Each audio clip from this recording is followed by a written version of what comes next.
Politics is all about game. పరిస్థితులను అనుకూలంగా మార్చుకోవాలంటే plan change చేసుకోవాల్సిందే.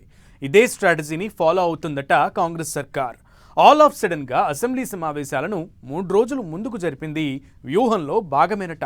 శాసనసభ కేబినెట్ భేటీ కూడా ఒకే రోజు నిర్వహిస్తోంది. ఇలా అంతా చకచకా జరిగిపోతుంది. దీనంతటికీ రీజన్ ఏంటి? లక్ష డప్పుల చాటింగ్పై ముందే అలర్ట్ అయ్యారా?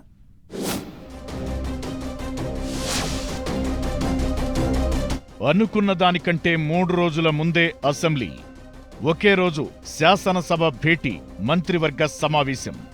కాంగ్రెస్ సర్కార్ అందుకే వ్యూహం మార్చుకుందా? తెలంగాణ గడ్డపై ఎత్తుకు పై ఎత్తు రాజకీయాలు నడుస్తున్నాయి. ప్రత్యర్థుల వ్యూహాలకు చెక్ పెడుతూ ఓ స్టెప్ తానే ముందుండేలా ప్లాన్ చేస్తున్నారు సీఎం రేవంత్. అందులో భాగంగానే తెలంగాణ అసెంబ్లీ సమావేశాలు ఆల్ ఆఫ్ సడన్ గా స్టార్ట్ అయ్యాయని అంటున్నారు. కులగణన, ఎస్సీ వర్గీకరణ అంశాన్ని చర్చించడానికి ఫిబ్రవరి 7న అసెంబ్లీ సమావేశాలు నిర్వహించాలనుకుంది ప్రభుత్వం. కానీ అనుకోకుండా 3 రోజులు ముందుకు జరిపింది. ఫిబ్రవరి చివరి వారంలో లోకల్ బాడీ ఎన్నికలు నోటిఫికేషన్ వచ్చేలా అసెంబ్లీలో కొన్ని కీలక అంశాలపై నిర్ణయం తీసుకోవాలని భావించింది.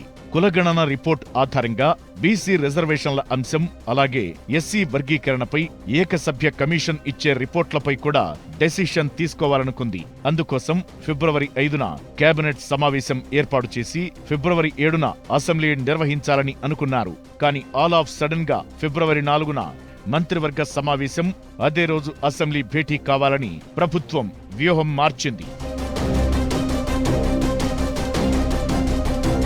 ప్రభుత్వం ఉన్నట్లుండి కేబినెట్, అసెంబ్లీ సమావేశాల తేదీని మార్చడం వెనుక పెద్ద స్కెచ్చే ఉన్నట్లు తెలంగాణ పొలిటికల్ సర్కిల్స్ లో చర్చ జరుగుతోంది. ప్రభుత్వం ముందుగా అనుకున్నట్లుగా అసెంబ్లీ సమావేశం జరిగితే కాంగ్రెస్ సర్కార్ రాజకీయంగా కొన్ని ఒత్తిళ్లు ఎదుర్కోవాల్సి వస్తుందని భావించిందట. ఎంఆర్పీఎస్ వ్యవస్థాపక అధ్యక్షుడు మందకృష్ణ మాదిగ ఎస్సీ వర్గీకరణ కోసం ప్రభుత్వంపై తీవ్ర ఒత్తిడి తెస్తున్నారు. సరిగ్గా అసెంబ్లీ సమావేశాలు పెట్టాలనుకున్న ఫిబ్రవరి 7వ తేదీన భారీ సభకు ప్లాన్ చేశారు మందకృష్ణ. లక్ష డప్పులతో చాటింపు పేరుతో సభ నిర్వహణకు ఏర్పాట్లు చేస్తున్నారు.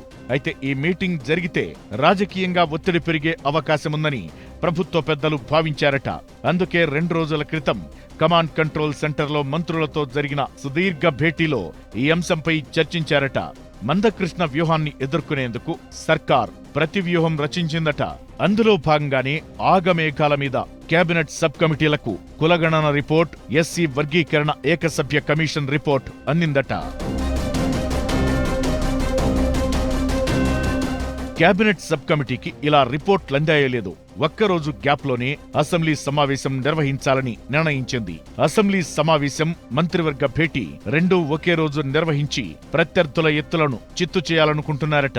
అందుకే ఫిబ్రవరి 4న ఉదయం 10 గంటలకు అసెంబ్లీ కమిటీ హాల్లో కేబినెట్ భేటీ అవుతుంది. కులగణన రిపోర్ట్తో పాటు ఎస్సీ వర్గీకరణ రిపోర్ట్లను మంత్రివర్గం ఆమోదించనుంది. కేబినెట్ ఆమోదముద్ర తరువాత గంట వ్యవధిలోనే అసెంబ్లీ సమావేశం జరగనుంది.